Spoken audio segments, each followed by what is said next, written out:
you suddenly gone lame, or that white folks have finally co-opted your game, or worse yet, implying that you don't really know. That's the same thing they said A long time ago. Gil Scott Heron, message to the messenger. Good morning, everyone. This is the BroDiallo broadcast coming to you live at Q4 Radio, Q4.org, and the large, wide, in charge World Wide Web. Today is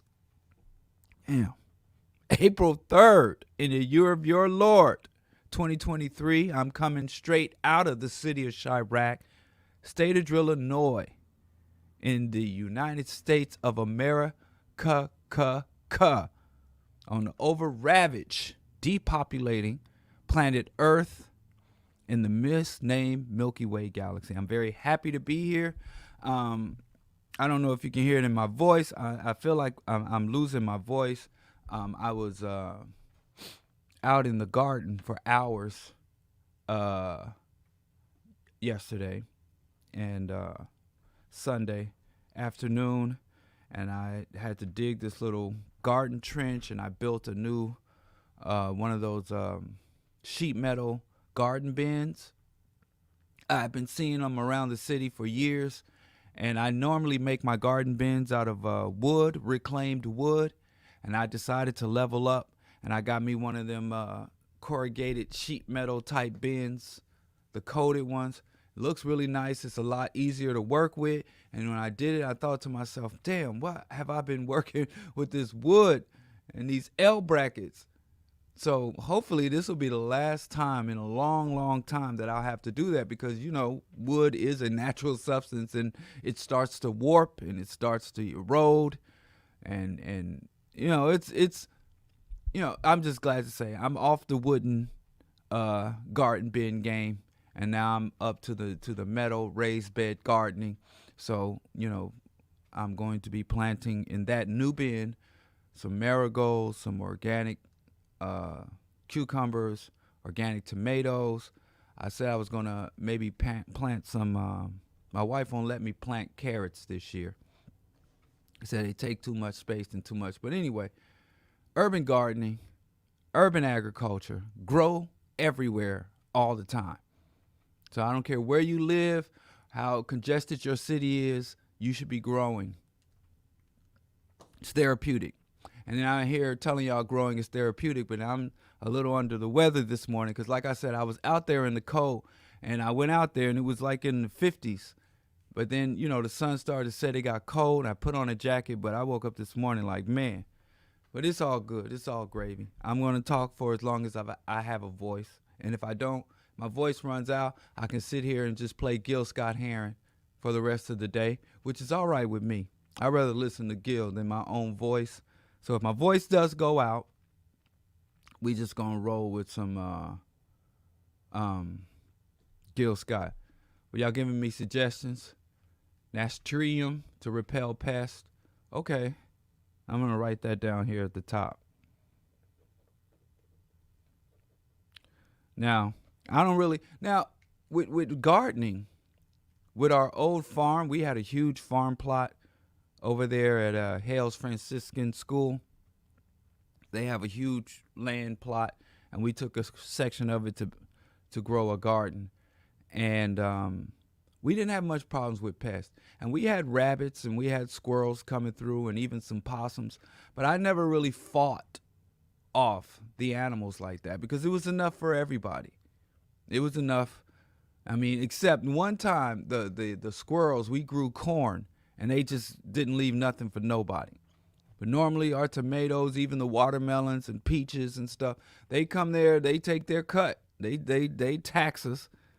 But it was all part. We didn't have to use any chemicals or any, you know, strong pest repellents. But there was enough for everybody. But beyond that, we haven't had much trouble. But, you know, with this smaller bin, it's less to go around. Anyway, again, forgive my voice. I feel like it's coming back, but then the moment I feel like it's coming back, it's going. But anyway, we started the morning with one of my favorite spoken word performances, H2O Gate, all Gil Scott Heron. H2O Gate, and H2O Gate Blues, and Message followed up and that was from the Winter in America album, and then we followed that by I think one of his last studio albums, Spirits, and on that, Message to the Messenger. And Message to the Messenger was him doing a performance speaking to hip-hop artists of that era, the contemporary. And, Gil Scott-Heron is very special to me for many reasons. One is that he is a conscious artist, a cultural icon, who, despite his own struggles with addiction, his own struggles with his other personal demons, man, he always made uplifting, conscious, progressive, and revolutionary music for the people. And using a genre that I think black people are losing, the blues. One of the earliest genres of music that black people brought to the New World, that the African diaspora created. And he stuck to his blues, jazz roots, and really, but not only that, not the value, the cultural value of his music. With my wife, my current wife of more than 20 years, our very first concert not our first date. I don't remember what we did on our first date. But our very first concert that we went to was a Gil Scott-Heron concert. We went to see Gil Scott-Heron perform at SOBs. But even a decade before I met my wife, I was a student at SUNY Downstate. And I had a friend who was an intern at The Source. She was an intern at Source magazines. And when I say The Source in 92, it was the powerhouse of hip-hop. It was the most powerful media entity in hip-hop culture, in the hip-hop industry, was The Source magazine. Remember Biggie smiles every time my face is up in The Source. Everybody, if it wasn't in The Source, it wasn't hip-hop. Everybody, every time your artist came out with a new album, first thing you would do if you from the 90s hip-hop head, golden era hip-hop, was run to The Source and see how many mics. It was between 1 to 5 mics. And you run to see, you listen to the album maybe, but you wouldn't even a lot of times people wouldn't even buy an album until they got The Source review. And all the rappers is like, yo, my album is 5 mics and 5 mics. And they were pretty, at times, starting out, The Source was very fair with its rankings. They had legitimate journalists, legitimate cultural and music critics, and they would give pretty fair rankings in the early days of The Source. But then as time went on, the more popular the artist, the more money the artist would put into its marketing, the more advertisement the label would buy from The Source, it became, I wouldn't even say political, it became a pay-to-play thing. So a lot of artists who deserve 1 mic, started getting 3, 4 mics, and 3 mics was respectable. If you got less than 3, it was respectable. 4 mics, that was just very rare. 5 mics, almost impossible. You get 1 5 mic hip hop classic a generation. Very rare. But towards the end, everybody was getting 5 mics. Everybody. I don't want to say no names. I don't want to hurt no feelings. But anyway, I had a friend who was an intern at The Source, and she took me up in them offices. I'm 19 years old, maybe, still in my teens. And I go in there, and The Source, everybody would send everything. It was all this merch. You go to The Source offices in Manhattan, and there was just merch everywhere. Piles of, back then, CDs and cassettes, mountain of CDs and cassettes, T-shirts, promotional stickers, album treatments and movie treatments. And there were the interns, a lot of times they would have to sort through this and throw some in the garbage, and give it to the various journalists or the various staffers and sort their mail. So I was sitting in The Source waiting room, and I went there because I wanted to hopefully see a rapper. I wanted to have a rapper signing. I didn't see any. It was a slow day at The Source. And people used to run up in the source and kick in the door and wanting to beat up various people that said some things, rap. It was a wild time. It was good times back then. I'm very happy I was a part of it. But I was sitting in the waiting area before you go into the main offices. And I looked at a trash bin to my right. There was a trash bin to my right. And there was a cassette in there. It was black with red, some abstract red design. And I looked and I pulled it out of the trash, and it was Gil Scott-Heron's Spirit CD. And even though it was in the trash, I didn't want to take anything out of there because I didn't want to be like uninvited. The source was notorious for banning people from the offices, throwing people out, and never letting them back. And so I went to the sister who's still in the industry. Man, talk about follow your dreams. This sister, from high school, being a volunteer intern to being a major influencer in the industry to this day. So I'm not going to say her name. Because number one, I don't want y'all to think I'm name dropping, trying to act like I know somebody. And so I'm not going to say her name. But I went to her and I said, yo, I'll just say Jay. That's not what I called her, but yo, Jay, can I have this? And she was like, please, it was in the garbage. Whatever you want, anything stuff. That pile is all stuff that's going to down the incinerator. It wasn't a real incinerator, but back then, especially in the early 90s in New York, they had these trash chutes. And back in the day, before the EPA regulations, the buildings used to have incinerators, and you put them down this chute, and the building super would take that trash and just burn it right there. And New York was wild.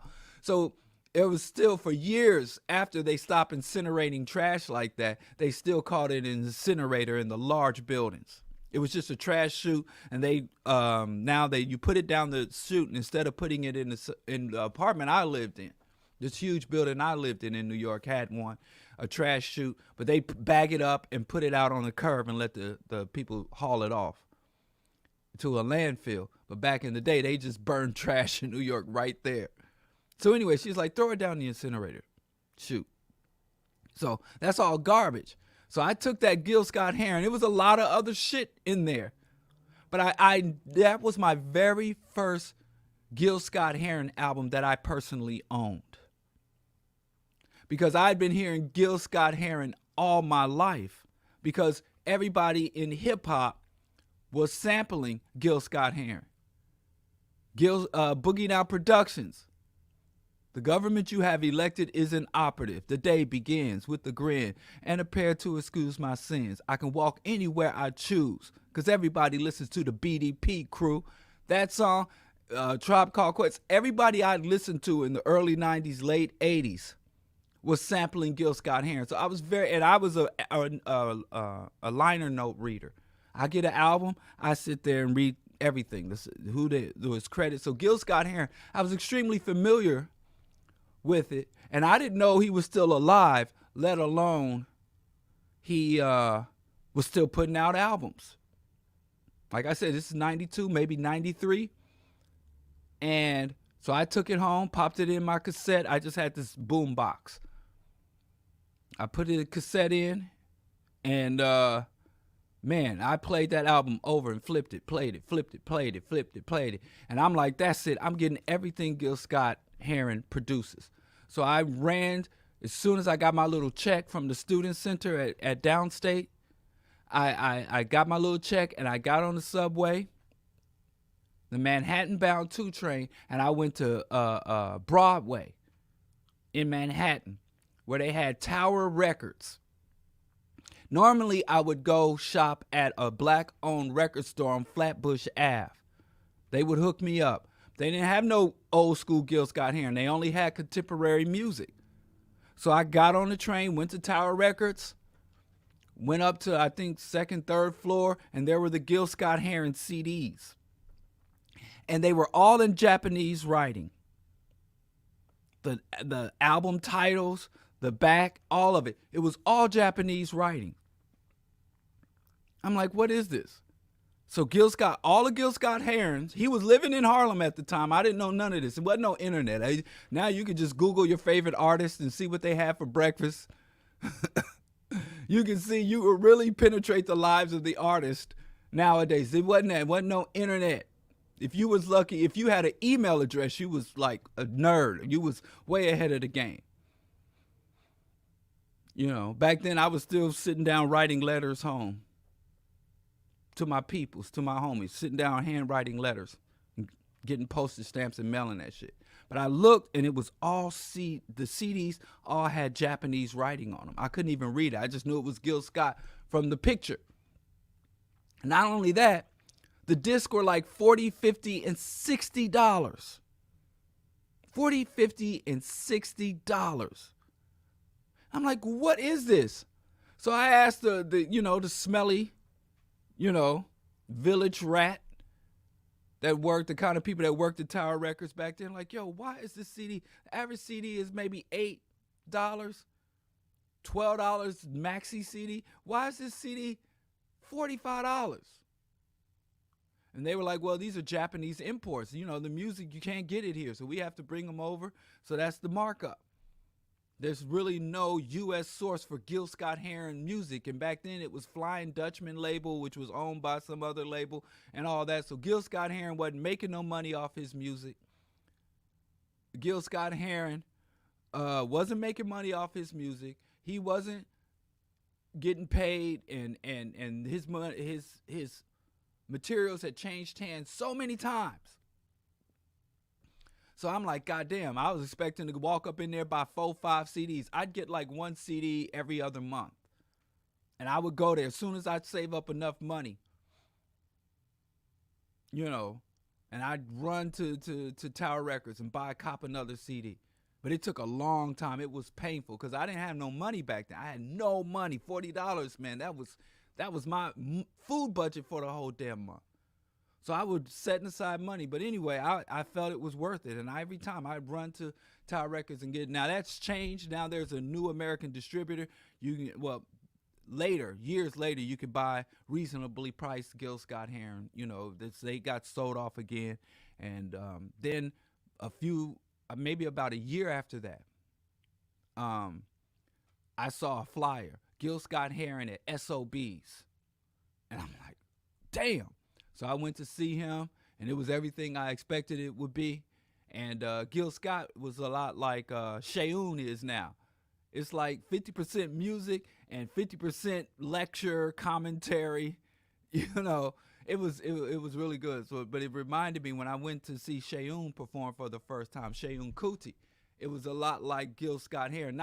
It's a totally different music genre, totally different stage presence. Gil Scott-Heron kept his shirt on. And Gil Scott-Heron didn't have the beautiful sisters up there dancing. But in terms of infusing and injecting social commentary and giving you, in-depth lectures infused with the music and the rhythms, Gil Scott-Heron used to do that. Anyway, happy birthday, Gil Scott-Heron. Rest in peace. Rest in power. To this day, one of my favorite recording artists. And one time I had actually was like, I started dubbing my Gil Scott-Heron material because, like I said, it was mad expensive, and I'd give it to my friends. And then I started burning CDs. I got me one of these little desktop CD burners. And one day I was in a booth, and I had a bunch of Gil Scott-Heron CDs. And I ran into Brian Jackson. Brian Jackson, which was a long time. If you know Gil Scott-Heron, you know Brian Jackson. Wouldn't be no Gil Scott-Heron without Brian Jackson. Those collaborations between Brian Jackson and Gil Scott-Heron are timeless. But I met Brian Jackson, and I had these CDs, and I was giving them out to people, and some sister came over and was like, you got Gil Scott-Heron and Brian Jackson CDs. I'm like, I sure do, sis. Get you one. And she was like, I'm telling on you. And she ran across this field and got Brian Jackson and brought him over and was like, look, this brother's selling your materials. And Brian Jackson looked over the titles, and he was like, keep doing what you're doing, brother. I actually appreciate this, getting this stuff out, to the young people and getting. So he gave me his approval. And then, but I also had like John Henry Clark, Professor Mackey, and I had all these other lectures. I would replicate and sell lectures and debates, great African scholars. And he went ahead and collected a few. And of course, I'm like, I can't take any money. And he took several lectures and a couple of documentaries I had available on African history and the movements and the struggles. So I did get to meet and speak to Brian Jackson. This is all years and years ago. This is over a decade ago. Because my son, I remember I used to go out to these festivals and my little son be running under tables and between people's tents. And he was still in diapers, and now he's in college. So this is a minute ago. And so it was a good time. I got to meet Brian Jackson, who, again, you can't say Gil Scott-Heron and Brian Jackson. It's Gil Scott-Heron and Brian Jackson. So, but I never really got a chance to interact. I saw him in person. But Gil Scott-Heron, if you ever went to a Gil Scott-Heron, he would come late and leave early. So it wasn't much opportunities for the audience to interact with him. And I didn't mind. I would sit there waiting hours for Gil Scott. He was doing the Lauryn Hill thing long before Lauryn Hill. But like I said, he made it worth the wait. So I never complained. I was never upset. And he'd be coming in on the train. His whole band be sitting up there, the Midnight Band, and they be sitting there, and Gil Scott would get off the subway, walk up the stairs, walk in the venue like he's a patron, come through the main entrance, and get up, walk straight on stage, do his thing, get on them keys, spit them verses, and then, go to the bar, get a couple of comp drinks, and hop out, leave through the front door, and get on the subway. That was a wild dude. But anyway, gosh, don't get me talking about reminiscing. When I reminisce over you. Okay, this is BroDiallo show. But April 1st is Gil Scott's birthday. He was born on April Fool's Day. And Gil Scott was fond of saying, I was born on April Fool's Day, but I'm nobody's fool. So around April 1st, I always get to reminiscing about Gil Scott. Anyway, shout out to Gil Scott. Let's move on. I have to skip some stuff. God damn. Anyway, the United States is, what's weird? Where they were talking about now the United States is seeing that its sanctions against Russia aren't working, but sanctions have never worked. And now the United States is going to Africa and going to China saying, listen, do you want to do business with Russia or you want to do business with me? The United States is sending its diplomats and ambassadors. Do you really want him? Do you really want me? Remember that song? Him, me. Him, me. So the United States is putting on this glitter R&B suit, conking back their hair, and they're doing that routine all over the world. Him, you got to choose. Like some old lovesick R&B dude. And so they're going to China, and China's like, listen, we selling refrigerators. We selling bags of rice. We ain't giving them superconductors. We not selling them weapons grade materials, microchips, weaponized microchips. But then the United States is finding out that they actually are. They'll put the superconductors inside the refrigerators and then sell Russia a whole freighter load of refrigerators, and they take the refrigerators into the laboratories and take them apart, and then make guidance systems for missiles and shit. So the United States is like, we're going to redouble our efforts to and what I hate about is how language is sanitized. They're calling this sanctions, and a sanction is a confusing word, because sanction can mean you approve of something. I sanction this. It's a short word for sanctuary. So it means it's a threatened penalty and it's official permission. Isn't that a weird word, sanction?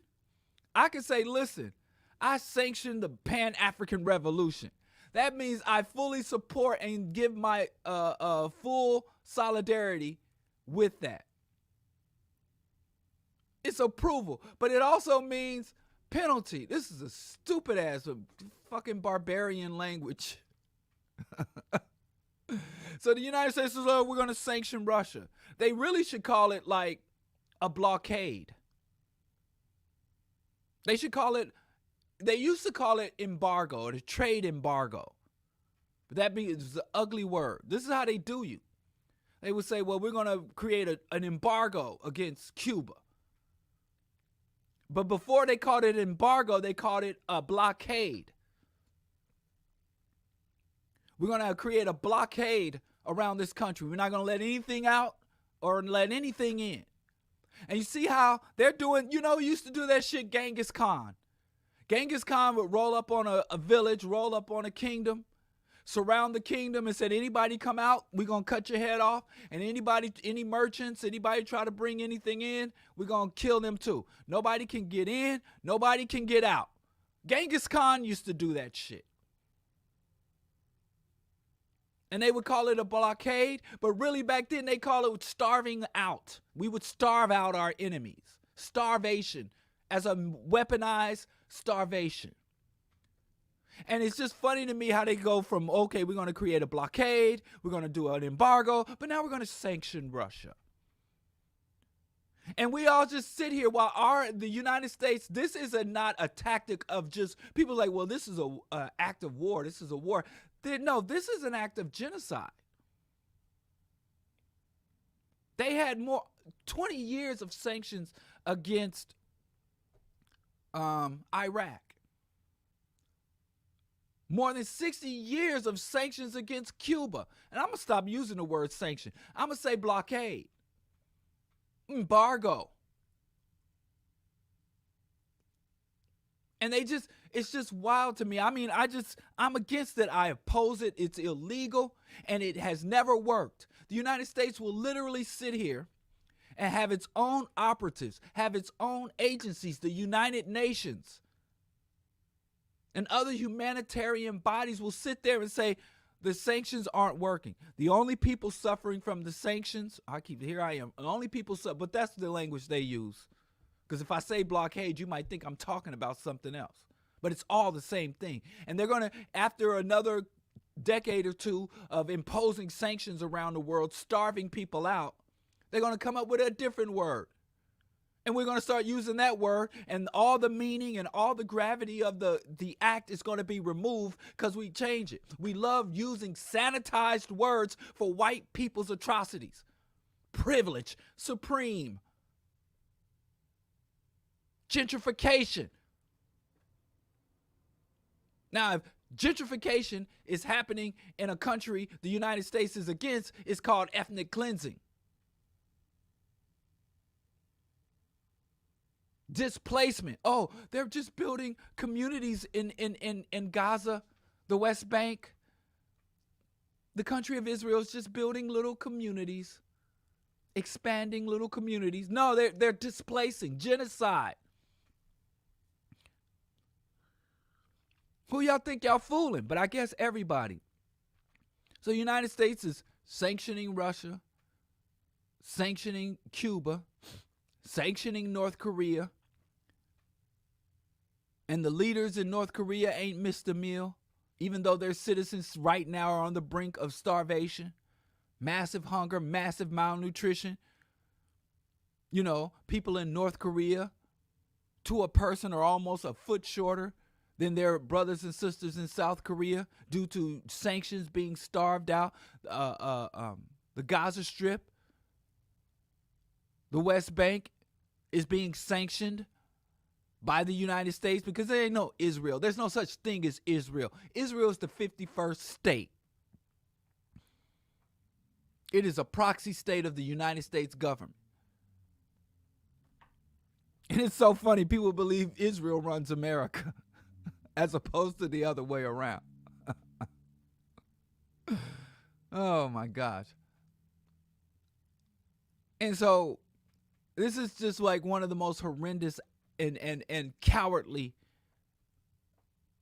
acts a nation can do. In Iraq, in Afghanistan, they would bar medicines. They would bar insulin. And Iraq had high rates of birth defects because of the biochemical warfare that the United States used, the depleted uranium that they dumped all over that country. Just like in Vietnam, they had high rates. They were starving people out. That's why they had the Ho Chi Minh Trail to bring in food. They try to starve people out. And you think starvation is an international war crime. And that's something, like I said, people who think of, Genghis Khan did that. Hitler did that. Hitler would blockades. He was very fond of doing blockades and starving out his enemies before initiating a blitzkrieg. United States, to this day, is using starvation, not even as a war tactic, because it is proven. It is proven that sanctions, North Korean leaders, the North Korean oligarchs are living fat. They got sanctions against Venezuela. Why, these goddamn imperialists love to say capitalism is the only system that works. Socialism doesn't work. Socialism is a fantasy. Socialism is utopia. But then why are you sanctioning socialist countries? Just step back and let them fail. Like they say, what is the best revenge is living well. Why are you harassing Cuba? Why did you invade Grenada? Why did you undermine the Lavalas movement in Haiti? Why are you currently sanctioning Venezuela? If socialism doesn't work and your enemy starts down a path,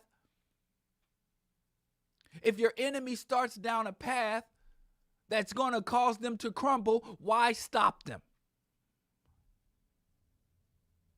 Why stop them?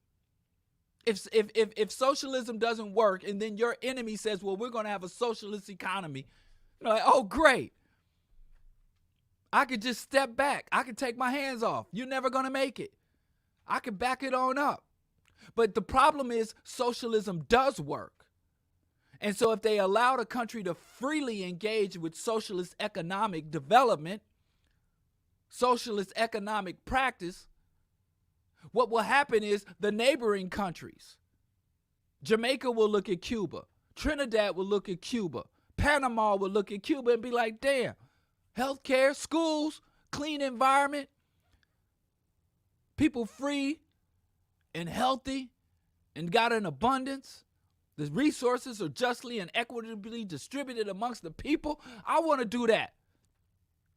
That's why the United States can say this is our bitter, bloody enemy, and they're implementing a system that we claim will absolutely fail.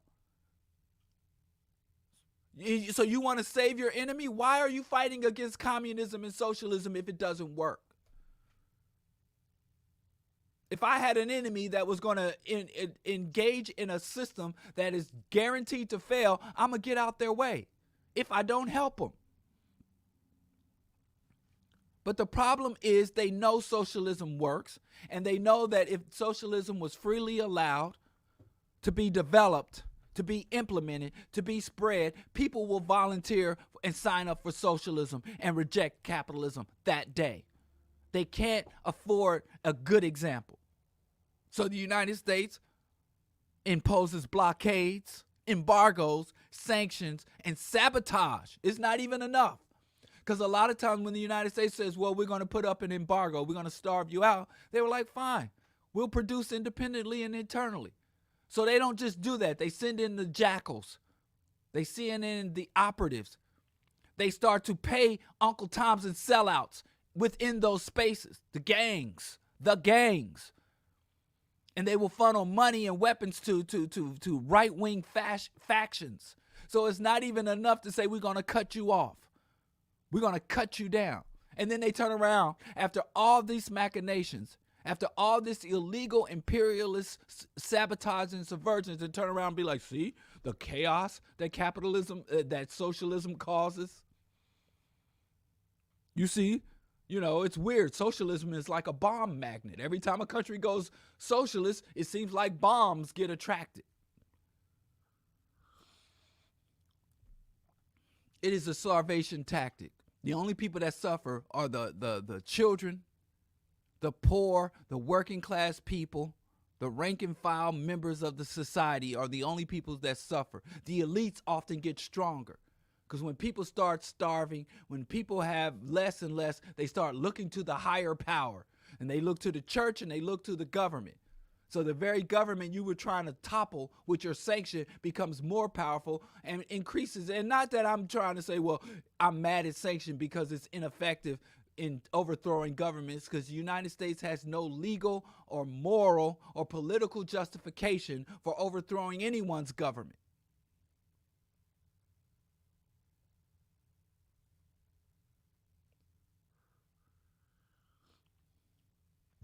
But I digress. All I'm saying is, before we do anything else, can we stop using this sanitized language?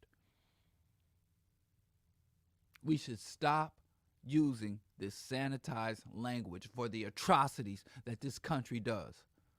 And it's weird, black people, because we'll sit here and watch the United States go all over the world and commit genocide and genocidal atrocities all over the world.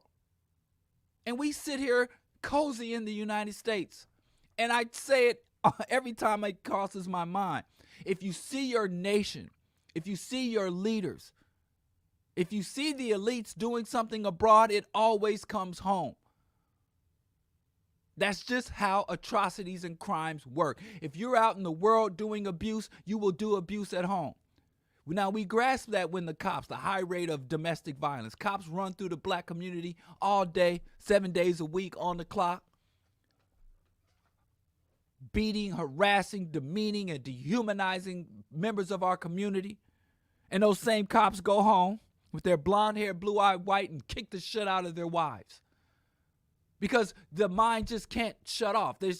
We are biological evolved beings. And it's very hard for us to be one way then another way. So if you got a job where you're abusing and degrading people in the world, you're more often than not going to do that shit at home.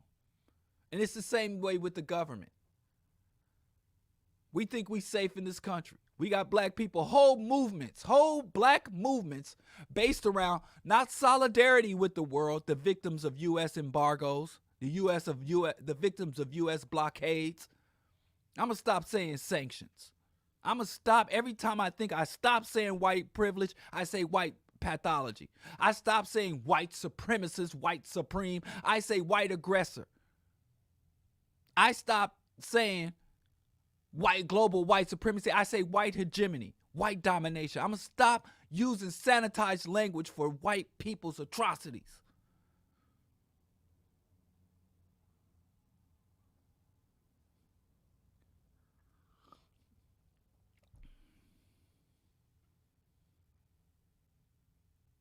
I'm going to stop it. So white embargoes, white blockades, U.S. blockades. If they will do it abroad, they will do it here. And they've done it here. They might call it something different. Oh, redlining districts. They ain't redlining, it's an economic blockade. It's an economic embargo, an internal economic embargo against the black community. Economic crimes. Saying gentrification, that's ethnic cleansing. When a population is priced out, forced out, pushed out of a particular place, that is ethnic cleansing. When it happens in Bosnia, when it happens in Brooklyn, oh, it's gentrification, which is a good word. Gentry means to improve, to make it better, to make it beautiful. And I've been to Brooklyn. I'm going to Brooklyn this week. It's not better. I was in Brooklyn in the 80s and 90s. Nostrand Ave, Utica Ave, Church Ave. When black people, I was in Harlem. And the African diaspora, the immigrants and the black Americans, we was there making communities, and it was beautiful. That shit is cold and stark and sanitized now. It ain't gentrified, it's stripped, it's hollowed out. Cookie cutter IKEA shit all over the New York City. And literally, you go to New York City in 1992, you could literally travel the entire black world walking one block. You start one end of Flatbush, you got the African, you got hip hop, you got jazz, you got the blues. You go a little further, you got Caribbean sounds of Haiti. By the time you hit Prospect Park, you in the Caribbean, Central America, Afro-Cuban, Afro-Panamanian. You go a little further, you across the African continent, Kenyans, Cameroon. You could go to New York City and get the full black experience. Everything from Shake Down the Walls, Black Baptist Church, Holy Ghost Church, to Vodun rituals, Akan, Yoruba, these magnificent ancestral and Orisha shrines. I'm telling you, you could be everywhere from grimy buck, throw your guns in the air, backpack headphones, to some of the most sophisticated, highly educated, starch-collared academic Negroes. You could literally in the same day go from a cipher, a hip-hop battle, to go to a high-level scholarly African lecture. Dr. Ben, Professor Mackey, John Henry Clark. I've done that in the same day. I would spend the afternoon. You could go listen to a comedy performance by Dick Gregory at the Billie Holiday Theater. And then later that night, go to an album release party by some local up-and-coming talent that's going to take over the world. That was the New York City that we lost in gentrification. It ain't just, oh, white people move here, and now there's a bunch of bodegas and or have to throw the cats out. That's genocide. They destroyed a vibrant cultural ecosystem that is lost. We don't even know what we lost because we take it for granted. A fish don't know the pond is being drained until the water level is so low that they can't swim no more. I remember the first time I was like a fifth grader when I visited New York, and I'm like, I gotta live here. I gotta move here. And within 8 weeks of graduating high school, I had packed up everything, kissed my grandma on the forehead, and I was out. And I even saw back then what they were doing in New York City when the black mayor Dinkins got kicked out of all. They about to do the same shit here. Vallis is going to be a repeat. If you want to see if Paul Vallis get elected as mayor of Chicago, go back to the 90s when Giuliani got elected on the heels of Dinkins. And these punk-ass black Democrats, these punk-ass black mayors that are afraid to be progressive, these fence-riding, coon-ass black public officials that won't go full progressive. They try to ride the fence and appease these racists, which is just what Obama did. Obama paved the way for the fascist Trump. Dinkins paved the way because he soft-pedaled progressive. He paved the way for the fascist Giuliani, and old Lori Lightfoot on our neck roll out the red carpet for Paul Vallis. Y'all better not let that cracker get in there. In fact, today I'm voting early because I got too much to do. I'm going, as soon as I get home, I got to meet with my wife at noon. I got a date. This hot chick. I got a lunch date with this hot chick. Let me stop playing. I got to meet with my wife at noon. We're going to get some lunch. Then we're going to pick up my son, my 18-year-old son, go and grab him by the ear and drag him. We all going to the polls to vote for Brandon Johnson.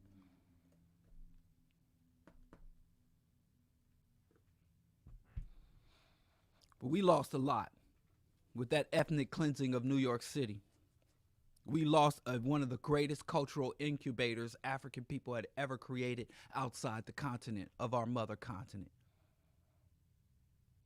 It's gone. And maybe it's there. Maybe I've just aged out. And maybe somewhere in little pockets. But you didn't used to have to look for it. It would find you. But maybe it's still there in little pockets around New York City. I still know some people that ain't gave up on New York City. But I remember back in the era of the Boom Poetics, the Vibe Chameleons. And I was like, listen, white folks ain't going to let this flourish. We need to consolidate power. There's a lot of beautiful culture here. There's a beautiful aesthetic. There's a lot of grand ideas, but we are not implementing these ideas. We are not institutionalizing these ideas. And how you got some of the hardest cats, Brooklyn Hard Rocks, all these, and how you get your community taken over by Pilates instructors. How the hood cats get driven out by Pilates instructors. Cultural appropriating Buddhist, white Buddhist. But I digress. It ain't that simple. I know. I know. They the real gangsters. Let's move on. Y'all ready for Kamala's in Africa. Kamala's in Africa to facilitate private investment, throwing crumbs around. She promised over for the African Union's 2063 project to give $55 billion to the continent of Africa. And over the same period of time, they've given over $238 billion to the country of Israel. And Africans are dancing and giving up resource. Man, I can't talk about Kamala in Africa. Shame on all y'all. Shame on us all. Shame on us all. Oh, Trojan Horse, Kamala. Trojan Horse Harris. That's her new name. But that's she's job, man. That's her job.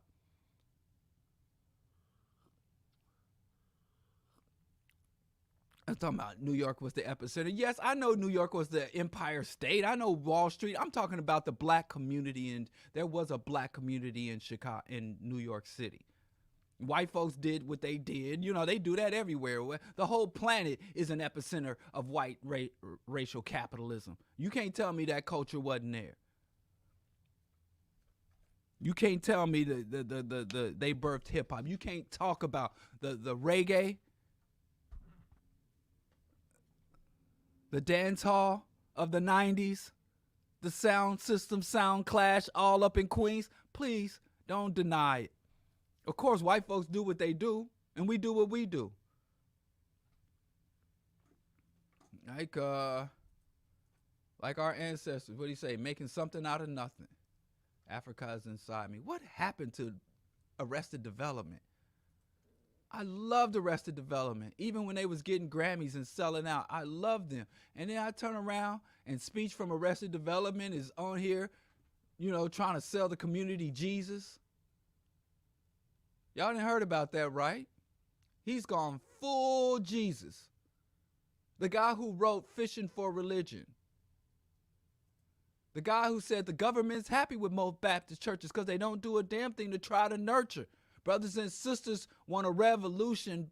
Baptists teaching dying is the only solution. How the man who wrote Fishing for Religion is now a full-fledged evangelical Christian? Where you get that from? Just breaks my heart. What is happening here? But I ain't giving up on him. Speech from Arrested Development didn't give up on me. He didn't know me. But I felt like he was making those albums for me. Even his solo albums. I felt like he was making those albums for me. So Speech didn't give up on me. I ain't going to give up on Speech. So every time I get to call out his lunacy, I try. I send Speech messages. Like I'm a stan writing him letters. Maybe you make a song about trying to tell him, get off the swine, get off the Jesus. Speech. But shout out to Speech. He's still out there helping people, running a little music institute. And he's still doing his thing. If he came to town to perform, I'd go see him. I would definitely go and see the show. But y'all reach out. If y'all know Speech from Arrested Development, tell him, get off that. What is going on? You know, that's my second. You know, KRS-One went full, put out a full-on Christian album. KRS-One put out a full spiritual-minded. And you know how I do. KRS-One drop an album, I'm grabbing it. I don't care. Boogie Down Productions, KRS-One. He go from BDP to Q. He goes solo. He put it out. I buy it. I don't care. No questions asked. But a few years ago, he dropped that spiritually minded album. I didn't ask no questions. I went to the record store and it was in the gospel section. And I'm like, man, changing my store around. I go grab the Spiritual Minded CD. And it was a full-on Christian album. And then he had an album. I went back and listened to his other album. This shit blew my mind. Because I'm like, damn, KRS-One put out a Christian album. But then I figured out he had been putting out Christian albums for years. Because he had an album called The Sneak Attack. He had an album called Sneak Attack. And I'm like, oh shit. So I went back and would listen to his old albums after hearing Spiritual Minded, and I'm like, God damn, he been putting out Christian albums for years. And here I am, looking mighty, like Chuck D said, you looking mighty stupid while you're shaking your ass. I was looking mighty stupid while I was shaking my ass. And I had to demote KRS-One. People talking about Bambaataa. This is before Bambaataa. KRS-One broke my heart long. Y'all just figured out KRS-One was on some bullshit when it came to Bambaataa. No. I figured out he was on some bullshit a full decade or more before that. Y'all late. I'm not the one who's late. Don't be coming to tell. I wasn't surprised by Bambaataa because I had already, back in 2000, 2001, I'm like, man, I done lost another dude. I need one of them songs. What's that song, my homies? I need to start drinking malt liquor. I'm going to start drinking malt liquor for the specific purpose of pulling out, not for my dead homies, but for my brain dead homies. I'm going to start pulling a little. I don't drink beer. I drink red wine a couple of times a week. I'm going to have to tell my wife. She's going to get mad at me. I'm like, when you open the bottle, hand it to me so I can pull out a little for my brain dead homies. KRS-One, got to pour out a little for my brain dead homies. Speech. Pour out a little for my brain dead homies. We need to start that. Forget pouring out liquor for your homies. Pour out liquors for your brain dead homies that didn't just went off the plantation. Breaking my heart. Just letting me down. But there's a lot of artists that have not let me down. That's still on their square. Now I find out Dead Prez is working with Cuddly Mike. He's no longer Killer Mike, y'all. It's Cuddly Mike. You can't be Killer Mike sitting on stage with white capitalist old white men, sandwiched between two old white men like an overcooked thick burger on white bread. Killer Mike sitting between two old white men, skinning his teeth. You ain't no killer. You Cuddly Mike. And I used to like Cuddly Mike too. That song, Reagan, I bump Reagan to this day. You know, I got my house cleaning music. And Cuddly Mike was in rotation. But I can't mess with Cuddly Mike no more. You're not killer. You pro-capitalist doing NRA commercials. White folks ain't scared of you. Ain't nobody scared of you. So Cuddly Mike, I can't. Let me get off this music. It's just heartbreak after heartbreak. Heartbreak after heartbreak. Pain on top of pain. In the membrane. This is the BroDiallo Show. I have skipped over everything. I was supposed to talk about the indictment. I wanted to talk about the trans hysteria. They got a transgender mass shooter in Tennessee. This dude who was transgender went in and shot this school up. And now all of a sudden, the right wing, the Republicans, Fox News, they want to disarm transgender people. Transgenders are shooting us up. Now, since the recording of mass shooting, this is the mass shooting era. There have been over 2,000, more than two. I stopped counting at 2,000. Who wants to count above 1,000? I'm not no nerd, but there have been over 2,000 mass shootings carried out by cisgendered heterosexual men. And in that same span of time where there have been 2,000, I didn't know it was this many. There'd be mass shooting that just don't even come up on the radar anymore. It's background noise. There have been over 2,000 mass shooters I think it was closer to like 2,500 mass. I'm going to just stop at 2,000 mass shootings by cisgendered heterosexual men. In that same time frame, there have been 3 out of 2003 mass shootings carried out by people who identify as transgender or gender non-conforming, genderqueer individuals. 3 out of 2,000. And these motherfuckers got the nerve to want to act like this is the transgender people, they're coming after us, they're killing us.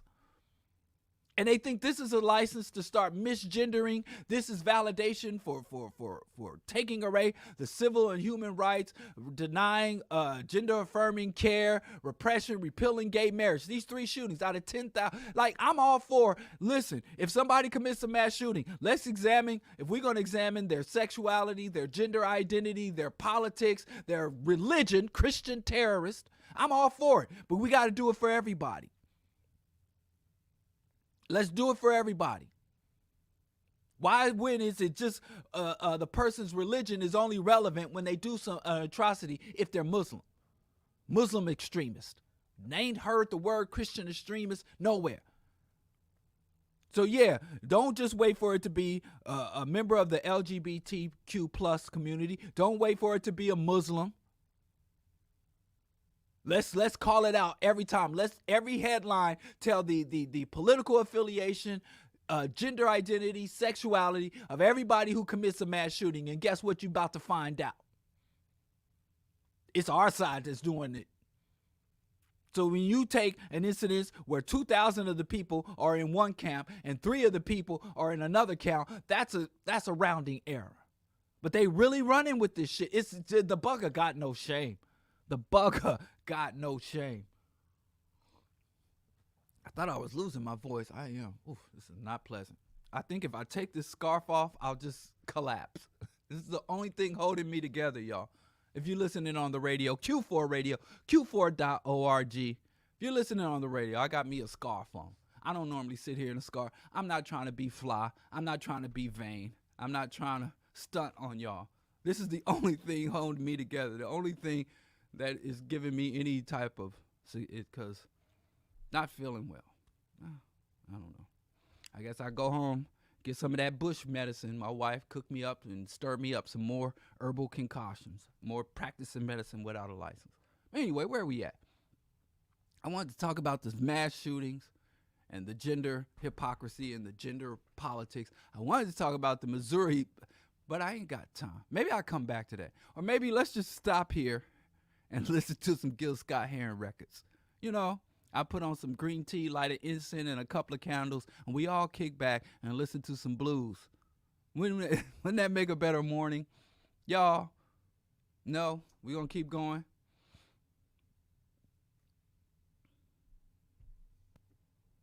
Let's keep going. I'm depressing myself. I got a depressing topic today. You know, there's massive die-offs in the ocean again. Algae blooms all over the world. Dead fish are popping up. But we got to get to the topic because it's at the top of the hour. So, a lot of stuff I wanted to cover. Oh, I got to say this. And then we get to the topic. Erykah Badu is taking credit for Stay Woke. Erykah Badu. Y'all know who Erykah Badu is? Good friend of R. Kelly. R. Kelly's best friend. She taking credit. She's sitting on MSNBC talking about, yes, I started woke. I had an album that said Stay Woke.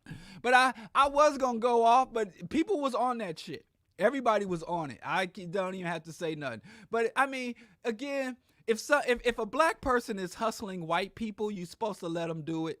So if R. Kelly's good friend, if Erykah Badu can go to white folks and convince white liberals that she started woke, that she is the founder of woke, let her do it. Now, if you see me scamming white folks, don't say nothing. I'm trying to get my personal reparations. So I promise you. Now, at first I was like, how dare she? Just for preservation of history, the preservation of black consciousness and culture. for the culture. I'm like, we can't let Erykah Badu run out here and tell anybody. But then when I looked on Twitter, when I looked at people, everybody, all these black people, even young black people, they were like, oh no, Erykah Badu, woke been around long before you, and everybody was giving their examples that predate Erykah Badu. You didn't found woke, you ain't the embodiment of woke, and really you are a mockery of the very concept of wokeness. Because she went on MS. Now, let her go talk. Now, I just know she can't come to the hood. She can't come to the community with that. But if she want to go to MSNBC and she can convince these white liberals, these neoliberals, these white folks that she's Miss Woke and she started woke and she can get something off of white folks for that, I guess we can leave her alone. As long as the hood, as long as the community got the record straight. But it was really obscene because she sat there, and so the white man that was interviewing her on MSNBC was like, you are the founder of woke. What does it mean? And she said woke means being at one with nature. She said the most asinine bad, but again, she lying to white folks. Am I supposed to fight for white folks? That ain't my responsibility. If she's over there scamming white folks, it's not my responsibility to protect gullible white liberals from Erykah Badu. And if white liberals want to walk around talking about, yes, the mother of wokeness, Erykah Badu, that's white folks' business. All I know is the hood understands. The hood sees the scam, and the hood ain't falling for it. The hood called her out, so I'm good. If the hood's good, I'm good. We hood good. So I ain't even going to say nothing else about it. It was funny, but that was a good one. I need to go tell white folks something. Go make up some grand lie. I am the father of Pan-Africanism. And go on Democracy Now! Yes, I am the founder and the godfather of Pan-Africanism. What does Pan-Africanism mean? Oh, it means eat vegan. Give me some money, Amy Goodman. Give me some money, white folks. Yeah. Okay. But I guess, congratulations, black communities. We got something right. Anyway, let's talk about the topic of the day. It's called Confronting Misogynoir.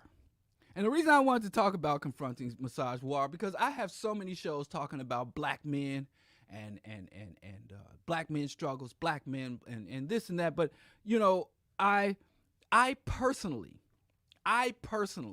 in my personal relationships, talking to people face to face, have been bombarded by misogynoir. Now,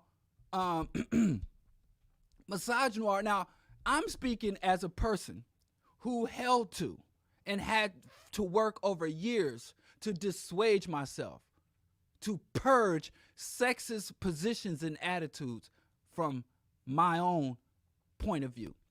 I know sexism was real because I was a dyed-in-the-wool, old-school sexist. Now, you know, of course, it ain't my fault. I'm a man. It ain't nothing my fault. Oh, it ain't my fault. Did I do that? It wasn't my fault. But I was a full-on sexist. Now, I was never misogynoir because, you know, I was raised by my mama, my grandma, my aunties, my big sister. But when I started to be exposed to misogynoir very early on, and I would see it, it would blow my mind, but hypocritically, I'd just be like, man, we just got to be sexist, not just massage. So anyway, it's a very real thing, but I've been running into it. Like, I have this one dude, he called me gynocentric. I have this one dude who's revolutionary Pan-Africanist, scholar, secular, and he sends me these, any type of demeaning or negative headline that he finds against black women. He DMs me, you know, mother abuses child, mother kills child, woman shoots boyfriend on Instagram Live. Any type of story that depicts a black woman engaged in some type of criminal or corrupt action, he sends it to me. And I asked him, why are you sending me this? Now, he doesn't answer directly. Maybe I should have him on the show. I think he will come on. Because he believes that I'm gynocentric. And by gynocentric, he believes that I don't have adequate hostility, an adequate negative attitude about black women, that I refuse to acknowledge how bad black women are and the threat that black women pose to me as a black man, to black men in general, and to the black community as a whole, that I don't acknowledge the ongoing harm that black women do and the threat that they pose to us. And because I won't acknowledge that, he wants to send me these articles. I should get my phone and pull them up. And I asked him, why are you sending me this? What do you want me to do? This is tragic. It's sad. What do you want me to do? What is this communicating? So during the most recent election, I was attacking or criticizing many icons. Like Ice Cube came up with this contract on Black America. And I started criticizing Ice Cube, and I started criticizing Kevin Samuels, and I started criticizing the irritated genie, and I started criticizing, and it wasn't even for their misogyny. I was talking about, the scams and the reactionary politics. It wasn't even, but I started getting a lot of engagement with the black manosphere. Dudes that would attack me and say I wear skinny jeans. I was invited to a debate where I was supposed to speak on behalf and in support of the gay community and debate some guy who was speaking against. And I'm like, but I'm not gay. What do you want from me? So I was entering this weird space. Normally I'm used to bumping heads with like the theological cats, the Muslim cats, the Christian cats, the spiritual cats, due to my atheism, these bone suckers, these animal excretion consumers, the meat eaters because of my veganism, more black conservatives. I was very accustomed to going on with these ideological conflicts and debates from all across the spectrum. But one debate I just wasn't really into was this whole alpha male, misogynoir, manosphere type shit. I just was kind of not in it. But I noticed it because I would write up criticisms of feminism. I would write up these criticisms and critiques of feminism. But from the point of view, like I said, if you want to criticize something, you have to come from the leftist criticism. If you have a centrist or right-wing critique, you're the bad guy. So I don't care if it's the Democratic Party, the feminist movement, or any other type of liberal or progressive ideology or movement, you have to criticize it from the left. If you're not further left than what you're criticizing, you're the bad guy, not what you're criticizing. But anyway, and the sexes would all come out. They would all come out, yeah, man, and acting like I'm like, whoa. And y'all, if you notice, if you follow me, if you follow my blog or whatever, you notice I don't write about feminism anymore. Because even though I do have some critiques of feminism, I acknowledge first and foremost that sexism is real. Gender-based oppression is real, and which is relatively old phenomenon, but a new term to me, misogynoir. It's all real. I acknowledge that these are real things that must be confronted. See, yeah, somebody talking about veganism sounds like a cult. Now, that's the debates I'm used to having. That's the throwdown I'm used to having. People who don't understand what a cult is gonna call anything they don't like a cult. But anyway, I digress.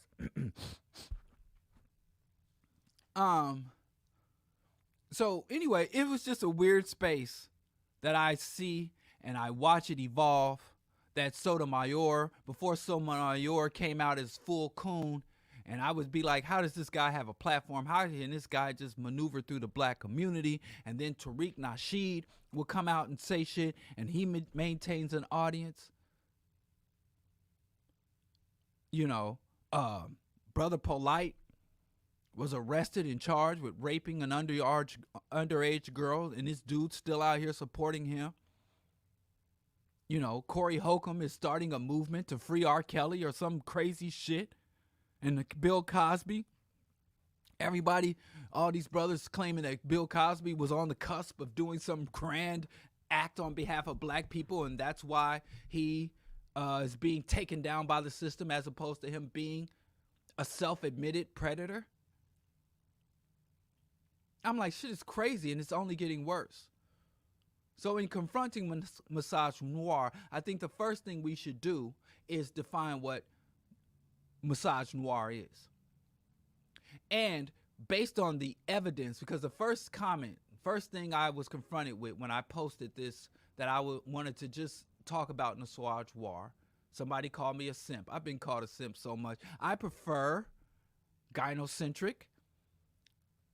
It's more sophisticated, more syllables, which means it's a more intellectual word. So instead of calling me a simp, call me gynocentric.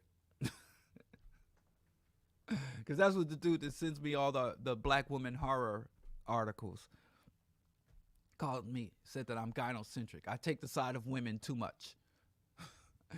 And so anyway, in confronting misogynoir, first, what is misogynoir? It's simple. It's a convergence.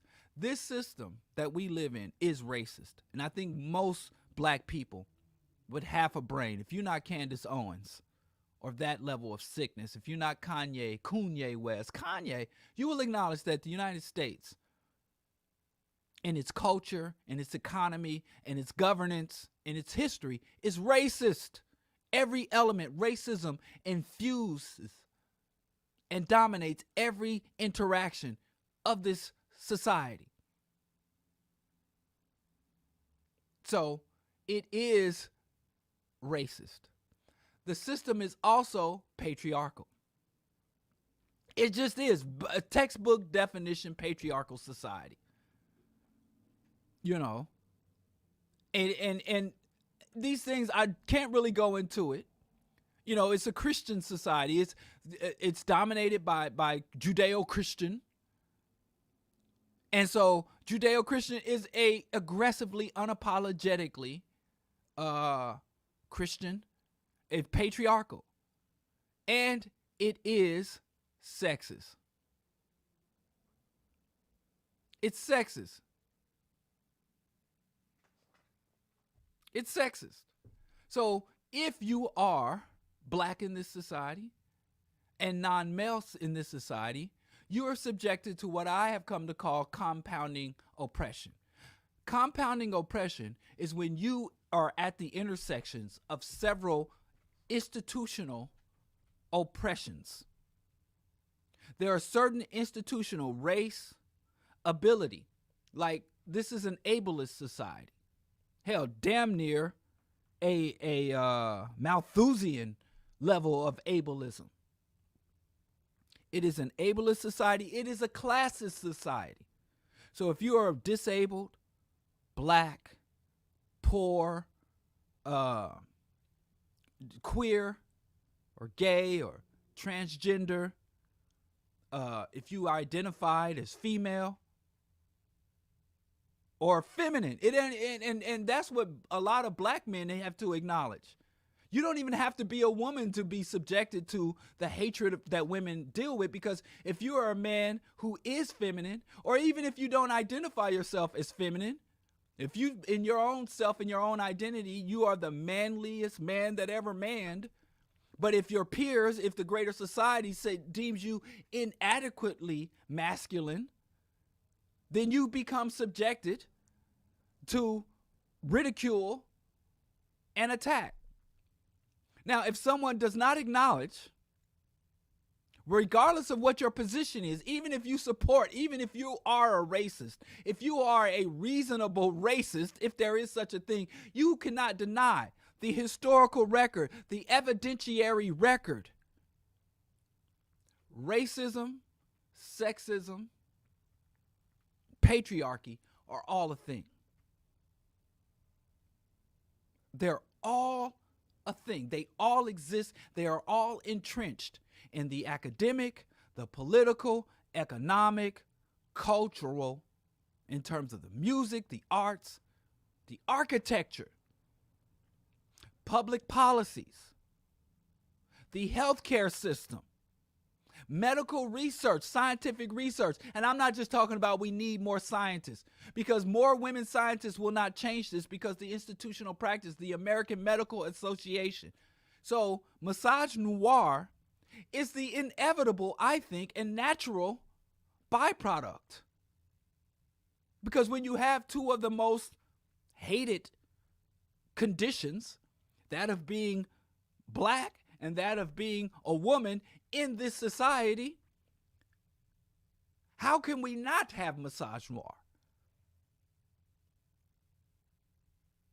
Not saying that it's something that should be tolerated or accepted, but it's nothing that should shock anyone. It's like when they do all these surveys, they'll send out a, and I've seen it happening in real time. Even now, my wife, she got a PhD. She's educated and competent black woman. And when there's certain things, she'll say to me sometimes, Diallo, you go in there and talk to that contractor. You go talk to that mechanic. You go and talk to this person, because when a man shows up, they do shit differently. They talk differently. And because she is educated and very intelligent, she understands, when someone is speaking down to her. And she points it out to me, and I look at it, and, maybe my response should be, Rob, my man, defend you. But a lot of times I'm just like, wow, look at this shit happening in real time before my eyes. It's more of amazement. Like, God, shit is real in the field. My protective instincts don't even kick in. It's just like, man, it's just what it is. And she was like, she gets very mad, and not just from racism, which we both have to deal with, but she, a lot of times, like I said, she'll just like send in a man to go and deal with this, to talk to this person, because that way at least you won't be getting talked down to or running around or explaining things to you like you're not a competent, capable, intelligent person. I had an aunt who was very successful.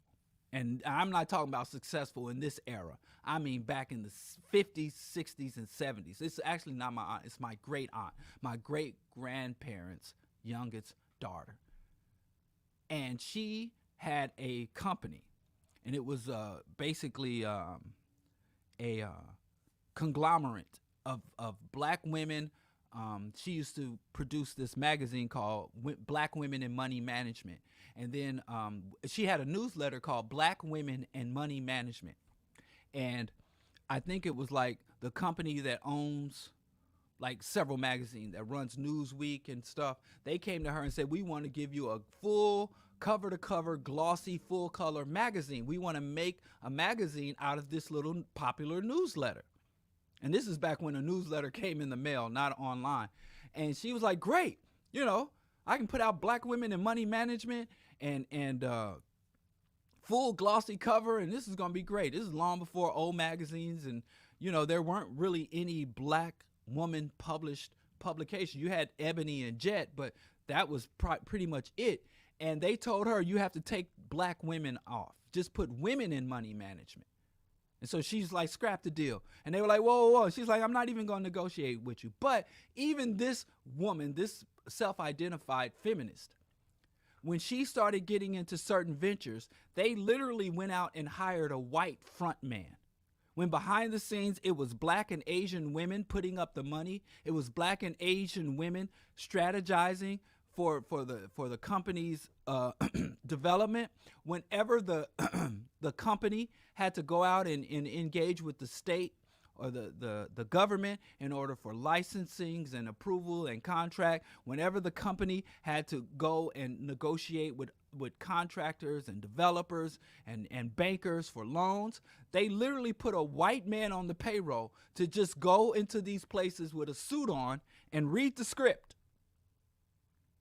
It's literally, in Asia, they call it the white monkey, where you put a white person up front, and not just for other white people, but black people, Asian people, Native people. When they see a white man in a suit with cufflinks, they're like, oh, the authority is here. The legitimacy is here.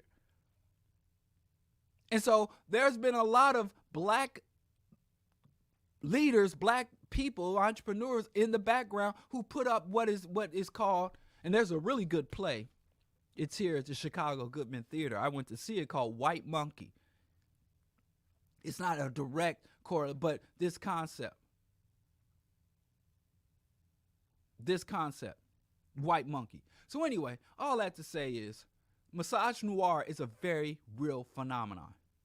It is basically the convergence of racism, sexism, patriarchy, and misogyny that is directed towards, that is above and beyond anything that men, black men, or white women experience. It is beyond the racism that black men endure. It is beyond the sexism that white women endure. It is a convergence and a compounding. And it is present in every element and aspect of society. It is most prevalent in media,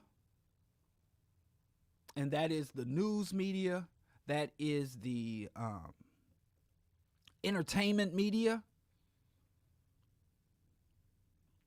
You know, entertainment media. It is so funny to me now that some black women are the brother who called me gynocentric was so outraged, and he would send me also like songs or poems or some media content that a black woman would make that basically talk that, oh, niggas ain't shit, these men ain't shit, I'm fuck nigga free.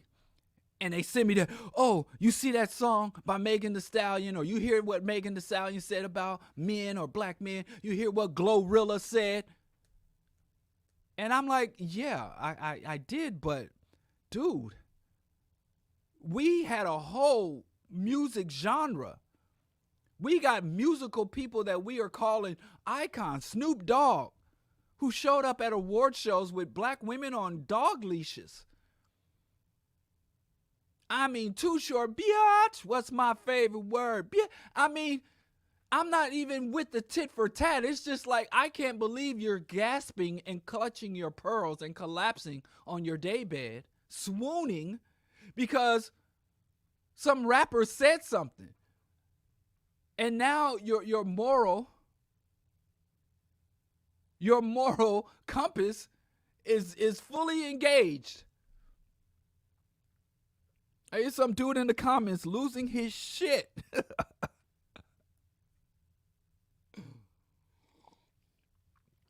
Man, it's a dude in the comments losing his shit that I would even acknowledge that misogynoir is a thing, let alone try to discuss it or confront it. So misogynoir is very real. Black women been saying it. And not just have black women been calling it out. I mean, the demonstration is there. The specific targeted hatred, diminishment, devaluation of black women for no other reason than they're black women. Now, whenever you find a misogynist, they'll be like, well, these females, they ain't got no respect. These females, they got eyelashes. I don't know what makes so many of these brothers so mad at black women. I know, they tell me. I talk to misogynists. And my thing is, I was a sexist. I was a homophobe. I was a lot of shit. And people continue to engage with me. So I don't just be like, oh, you're a bad person. You have some fucked up views. I'm going to cut you off. I tend to continue to engage with these people. Now, I call them out. I denounce them. I will expose them. But I don't just cut them off because, like, man, if I had been cut off when I said some dumb shit, I'd just be sitting here talking to myself all alone. No family, no nothing. But anyway, it is very real. Two of the most dominant religions, well, the three most dominant religions in the world, but the two of the most dominant religions amongst black people, Christianity and Islam, have misogyny rooted in this dogma and racism. Misogyny is real. It is not just an inconvenience for black women. It is not just a unpleasantness for black women. It is literally proving to be deadly for black women. And whether we're talking about interpersonal violence, intimate partner violence and homicide, or we're talking about medical neglect, black women due to misogynoir, due to the devaluation and hatred, abject hatred for black women. Black women, even though they have lower rates of breast cancer, they tend to get later diagnoses, and the physicians do not want to engage with treatment of black women's ailments, chronic ailments. There's a belief that black women will not, like, such as heart bypass. When a black person has heart failure or some type of cardiovascular disease, whereas if it was a white person, they might say, well, we're going to go in here and do a bypass. We're going to go in here and do this procedure to help reverse or abate the damage. Whereas with a black woman, they would just give her a satin drug and send her home. There are all these instances where black women complain about pain, complain about discomfort, complain about some type of physical ailment or impairment, and the healthcare providers neglect or ignore or assume.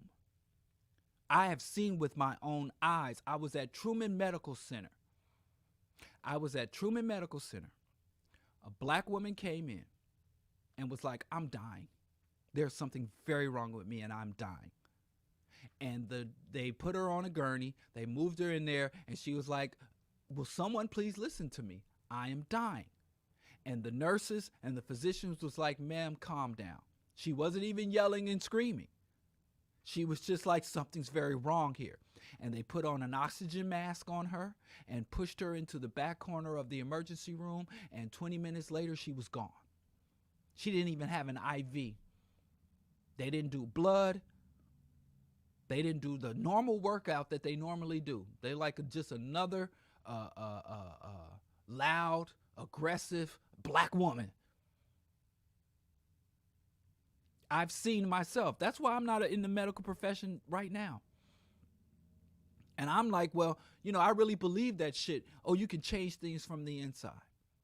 I went and became a radiographer, and I'm like, well, it's like Dr. King said, even if you're a street sweeper, everybody can do their best and be your best self, and you can do good and contribute to the good. And when I got out of school, I'm like, I'm not just going to run out here and get money. I'm going to go work at a prison infirmary. And I'm going to be in the prisons, and I'm going to help brothers in jail, and I'm going to provide the best services and be the best little street sweeper.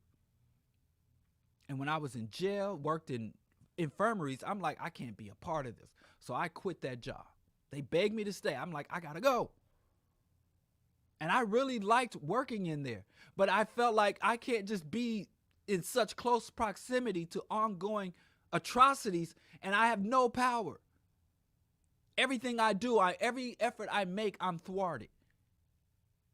So I left there and went and worked in a county hospital, and just more abuses, even worse. And when I worked in my very first job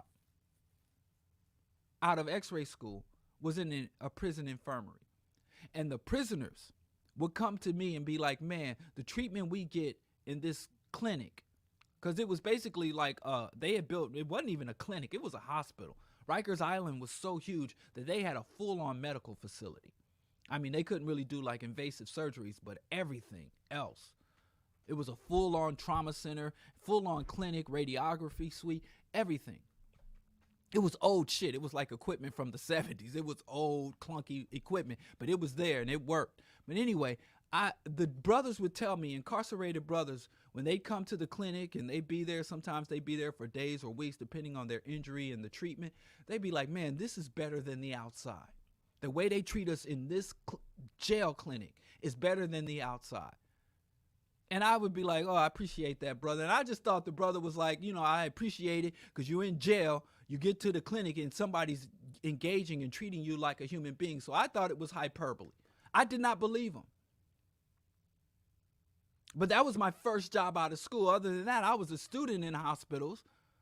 But it was teaching and I was focusing on clinicals and stuff. I wasn't getting paid. I was there paying to go there. Getting my competencies out of the way so I can get my paper to focus and studying every night for the national board. But the first time I went to work at an actual hospital outside of the prison infirmary, it was worse. The staffers the administrators, a lot of the treatment of the patients was worse than how they treated the inmates at the prison infirmary. And I thought the dude was just saying words. I just thought he was just trying to give a compliment and just hyperbole. Like, it's no way healthcare for black people in the public facilities out in the world can be worse. But anyway, I digress. Sexism is very real, and you basically have two types of misogynoir, as I define it. And misogyny is the hatred of women, hostility towards women, the belief that women caused the downfall of man. Eve brought sin into the world, the belief that when a woman is menstruating, she is unclean. You don't want her cooking your food. I remember I was at an Asara Set ritual. And after the ritual, they had this huge feast. And even though I didn't believe in all the irrational, supernatural beliefs of the Asara Set, they had really good music and really good vegan food. So whenever they'd announced the Asara Set Society, a lot of their rituals were just for the members and the practitioners and the classes, but they would have a lot of public. I used to eat at the Asara Set restaurant because, they were vegan. So I went to the Asara Set ritual, and I'm just there waiting for the food. And they had this big room where we're all sitting, and everybody's trying to sit next to the cult leader, the Shechem or Shechem. And I'm sitting there, and I get my food. And they bring out the Shechem or Shechem, the leader, Ron Nefer Amen. They bring out his plate.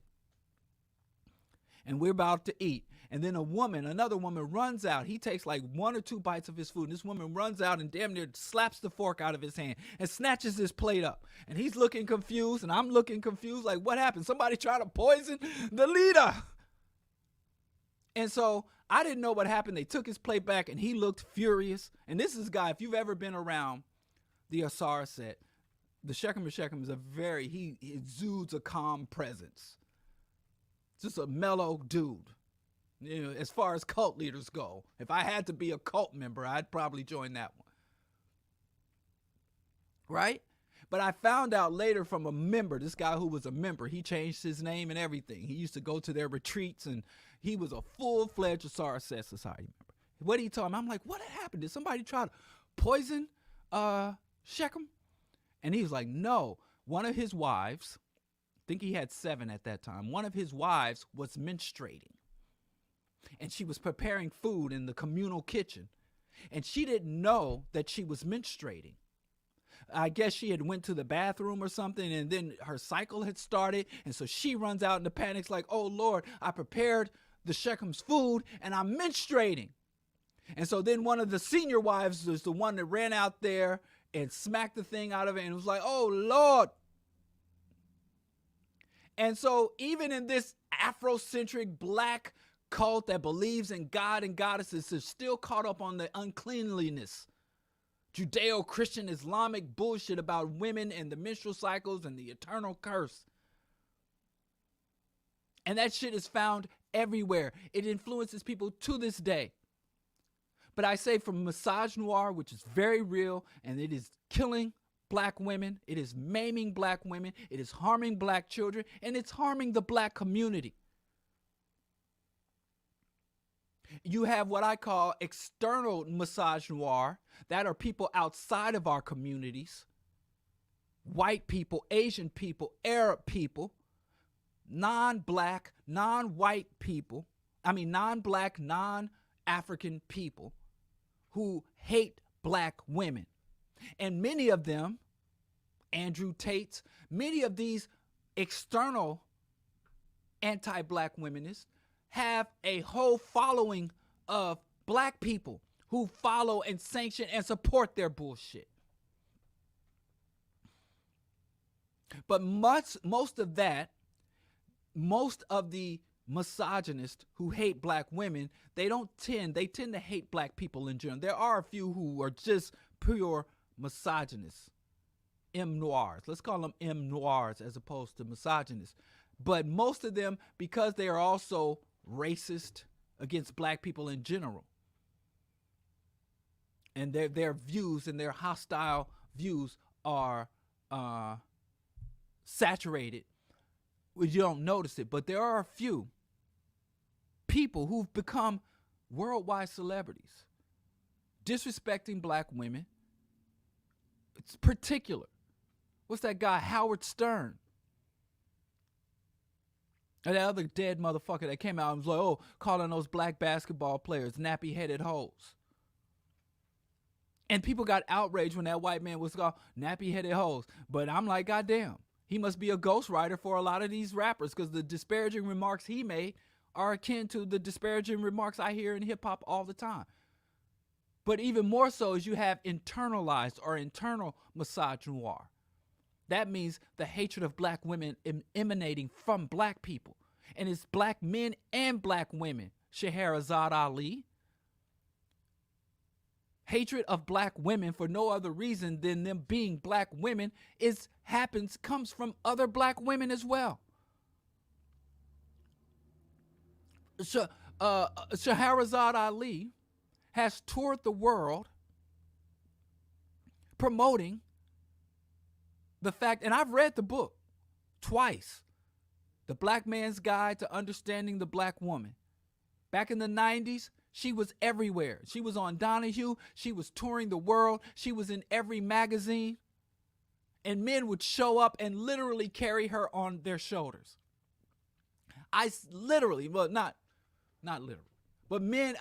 you would go to a Scheherazade Ali lecture, and men would literally be there giving her standing ovation before she even spoke, when she walked out on the stage. And read the book. Black women are dirty, unclean, they are unworthy. The book, and it's not academic, it's not sourced, it's just her spewing some of the most hostile, but she literally became a star in the black community. And she even started trending on the mainstream. But then she got in trouble. Men loved her. Men made this woman. Men made Scheherazade Ali. But then Scheherazade Ali wrote a book about down low men, about heterosexual masculine men who are in marriages or intimate relationships with women, but they're on the down low. And that's when men turned on her. She turned her critical eyes and her gossipy scholarship against black men. And so that's when she started calling straight heterosexual masculine men, and said a lot of these men are gay and engaged in secret gay relationships because they don't want to be looked at as feminine, because the society hates. You can call a man a woman is an insult. And I'm not saying somebody, but no, not bisexual black men. These black men are not bisexual. They are heterosexual. But in terms of their lifestyles, in terms of their identities, in terms of what they present to the world, they are heterosexual, cisgendered men in intimate, long-term relationships with women, married to women or in intimate relationships with women, and that's the down low. Down low and bisexuality are not the same thing. Down low is whatever your identity is, you are masking it from people who have a right to know.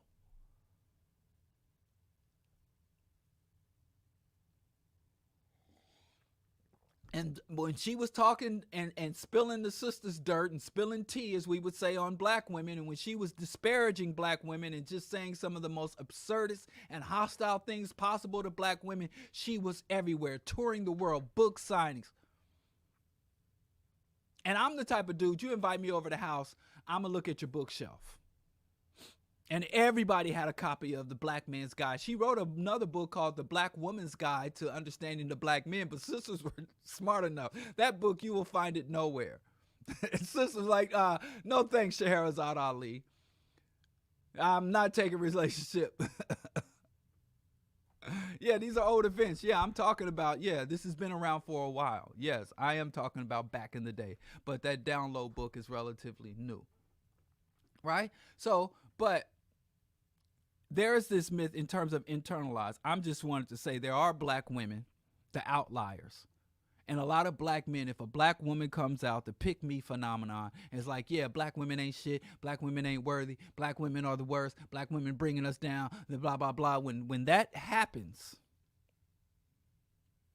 these women become instant celebrities. No different than when you got a black conservative, right? You got a black conservative, the Candace Owens, Kanye type, that come out and say some shit that validates and confirms racist. And white folks will be like, see? But we all do it, don't we? We always try to find somebody from our opposing group, a group we oppose that agrees with us, and use them to highlight the fact that we're, oh, see, this is a black woman who said what I said. And a racist will try to find a black person. This is a black person who agrees. Thomas Sowell. I always have white boys quoting Thomas Sowell with me. And I'm like, why are you quoting anybody to me? I don't debate with racist. I don't engage with racist. Racists coming to me online in my comment section quoting Kanye and shit. I just block them. Telling you, racist. I just block. I don't even respond. But I see who they listening to. I see who they like. They used to quote Cosby till he got exposed. So black men, there is a very strong feeling in the black community that the rise of black women, that black women are raising up economically. Again, this guy who called me gynocentric loves sending me articles about grants for black women in business and scholarships specifically targeting black women, anything that targets to benefit black women. To many members of the black community, this is not a neutral act. They think anything that is deemed beneficial to black women is a diminishment or denial to black men. So they're like, they have all these scholarships for black women. Now, my son is thinking that he wants to teach. He wants to be an educator like his mama. He wants to be like his mama and be an educator. So now there is a special support scholarship and a special track for black male teachers because there's a great deficit of black male educators. So first he wanted, everything he does is his mama, because his mom's a psychologist too. So first he wanted to go into psychology, and he took a few psychology classes his freshman year and was like, the brain is whack. First he wanted to be a veterinarian. And that guy, before he even started college, that's the child, fireman, a rocket man, astronaut, vet. He wanted to work with animals, and specifically small animals. And so anyway, as he was like, you know what, I think I want to teach, as being a student myself and my own school experiences, from my experiences with homeschooling and attending public school. And, I see a lot of problems, and that's where I want to work. I want to be a teacher and maybe even someday a professor. And so, as he went into that, he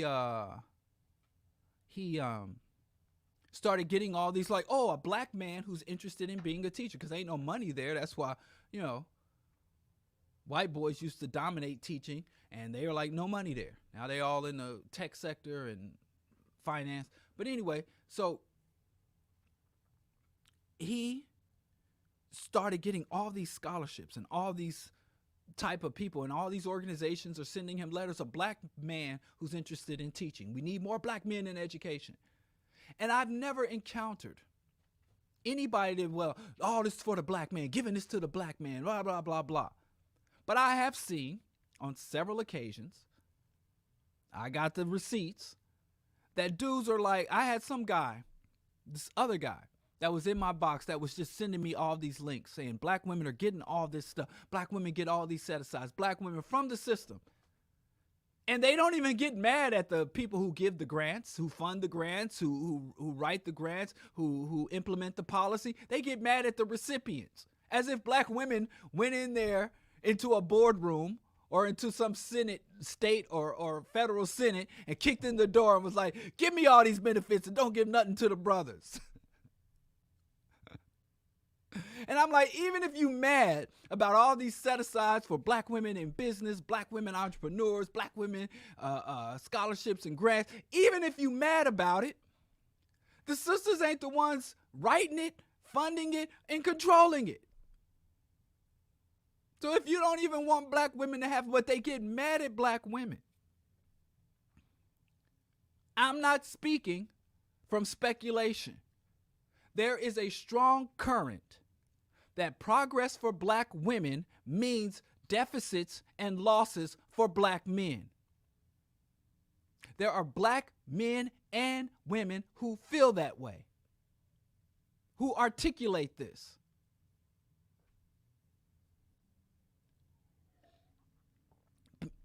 Idiots in the comments right now, black women, hey, look at this. Y'all think I'm joking. Black women are in a superior position today than black men. And these same motherfuckers, what did Tariq Nasheed say? Slavery was easier for black women than it was for black men. Slavery was easier because a black woman could give up some pussy and get more from the master, and the black man didn't have that option. Now, Tariq Nasheed, who puts out documentaries, who's opened up museums, who comes around all over the black, can say some shit like that, and we let it pass. So we have internalized misogynoir, black women and black men. But again, the full-on indoctrination system pushes this. And there are brothers who, now it ain't just about money. If you acknowledge misogynoir, without saying shit about black men, without saying shit about the homicides, the brutality, the incarceration, the abandonment, you can say absolutely nothing about the struggles that confront black people in general and black men in particular. But the moment you say misogynoir, they automatically thinking and run, their mind goes to, you're discounting what black men go through. I say black women, black men. This competitive nature. That shit is dysfunctional. It is corrupt. I've come on here several times and I talk specifically to and about black men, about what's happening to black men, our issues, our dehumanization, massing. I will talk about any prostate cancer. I will get on here and talk about black men's issues. And go look at the comment section. It's all on record. And you don't find sisters in there, well, black women this, black women that, black women this, black women. But I say black women, misogyny, sexism. Whoa. Brothers lose their shit. I mean, it's no different I've done this for several years. I'm done doing it. It's old now. But on Mother's Day, I will make a post saying Happy Mother's Day to single fathers. I want to send out my love and support to all the black fathers who have been abandoned by egg donors. All these egg donors, Happy Mother's Day to singles fathers, and middle finger to all these egg donor women who didn't step up and take care of their responsibility. Happy Mother's Day to single black fathers. I post that on social media, Twitter. I got tens of thousands of followers. And 100% of the time, the sisters either ignore it or they think it's funny. 100% of the time. I've never had a black woman come on and say, this is our day, outraged, and not once. But then coming Mother's Day, I do the same thing. Happy Father's Day, because Mother's Day come first. Happy Father's Day to all the single mothers. Brothers lose their, this is our day. Shit is weird.